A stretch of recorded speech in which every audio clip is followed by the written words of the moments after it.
Assalamualaikum warahmatullahi wabarakatuh. Alhamdulillah hari ini bertemu lagi dengan Ustazah Astri di pembelajaran adab. Teman-teman, bagaimana kabarnya hari ini? Semoga selalu dalam keadaan sehat ya. Amin ya rabbal alamin. Lalu bagaimana perasaannya hari ini teman-teman? Mudah-mudahan perasaannya teman-teman pun sedang merasa senang ya. Sebelum pembelajarannya dimulai, kita berdoa terlebih dahulu ya teman-teman. Sikap berdoa, tangannya diangkat, kepalanya ditundukkan. Doa sebelum belajar. Bismillahirrahmanirrahim. Rabbi zidni ilma warzuqni fahma. Ya Allah, tambahkanlah ilmu kepadaku dan berikanlah aku kepahaman. Amin. Selanjutnya, Ustazah izin menyampaikan aturan pembelajaran terlebih dahulu. Aturan pembelajaran yang pertama, pastikan teman-teman mengikuti pembelajaran hingga tuntas. Lalu yang kedua, pastikan fokus mendengarkan informasi yang disampaikan guru. Yang ketiga, pastikan mengerjakan proyek hingga tuntas. Dan yang terakhir, merapikan kembali alat yang sudah digunakan oleh teman-teman ketika belajar. Nah, teman-teman, di materi adab kali ini yaitu tentang adab canda dan tawa dalam Islam. Apa saja ya kira-kira teman-teman? Nah, Islam juga telah memberikan tuntunan dalam canda atau dalam bercanda agar canda yang dilakukan itu tidak berbalik menjadi dosa. Rasulullah SAW pun pernah bercanda teman-teman. Di antara tuntunan atau tuntutan dalam bercanda tersebut adalah sebagai berikut. Yang pertama, tidak berlebihan. Sebab canda yang berlebihan akan menjatuhkan kehormatan dalam pandangan manusia. Jadi ketika kita bercanda, pastikan tidak berlebihan. Apalagi membuat teman atau yang kita bercandakan itu menjadi sakit hatinya. Kehormatan harga diri dalam Islam sama dengan kehormatan darah dan harta. Kesadaran orang untuk tidak mencuri harta atau mencelakai orang lain belumlah cukup tanpa adanya kesadaran untuk menjaga kehormatan orang lain.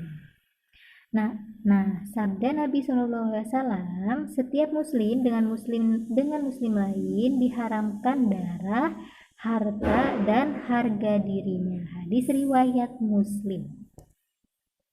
Kemudian yang keduanya, bukan cacian dan cemoohan. Allah Subhanahu wa taala berfirman, "Hai orang-orang yang beriman, janganlah suatu kaum mengolok-olok kaum yang lain, karena boleh jadi mereka yang diolok-olok itu lebih baik dari mereka yang mengolok-olok." Quran surat Al-Hujurat ayat 11. Lalu yang ketiga, tidak menjadikan canda sebagai kebiasaan. Kesungguhan dan serius adalah karakter pribadi muslim.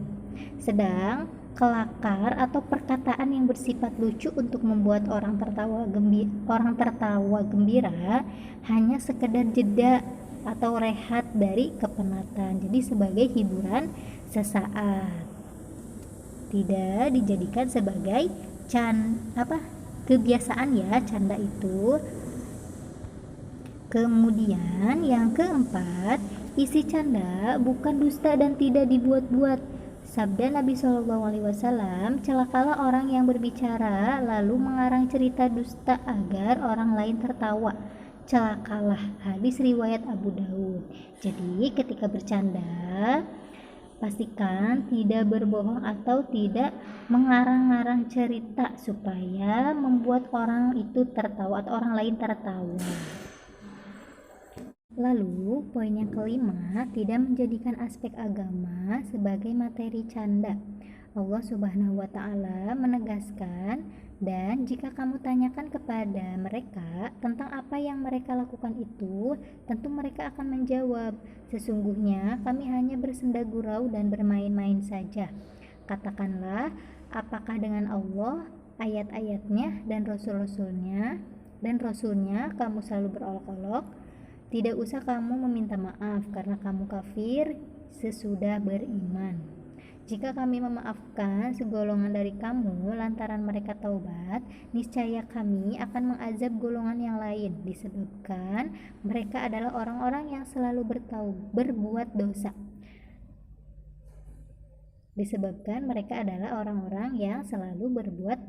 Quran Surat At-Taubah surat ke-9 ayat 65 sampai 66. Itu saja materi yang dapat Ustazah sampaikan mengenai adab canda dan tawa dalam Islam. Lalu ada hikmah pelajaran yang bisa diambil dari materi yang Ustazah sampaikan, yaitu teman-teman dapat mengetahui adab canda dan tawa dalam Islam. Lalu ada proyek yang harus teman-teman kerjakan dan teman-teman tuntaskan. Silakan teman-teman sebutkan 3 contoh candaan yang diperbolehkan dalam Islam dan 3 contoh candaan yang tidak diperbolehkan dalam Islam. Lalu teman-teman tuliskan proyek tersebut di buku PAI dan kirimkan di Classroom dalam bentuk foto. Kita tutup pembelajaran hari ini dengan membaca hamdalah bersama. Sikap berdoa, tangannya diangkat, kepalanya ditundukkan. Membaca hamdalah bersama-sama. Alhamdulillahirabbil alamin. Segala puji bagi Allah Tuhan semesta alam. Amin. Terima kasih teman-teman. Selamat mengerjakan proyek dan tetap semangat belajar di rumahnya. Ustazah akhiri, wassalamualaikum warahmatullahi wabarakatuh.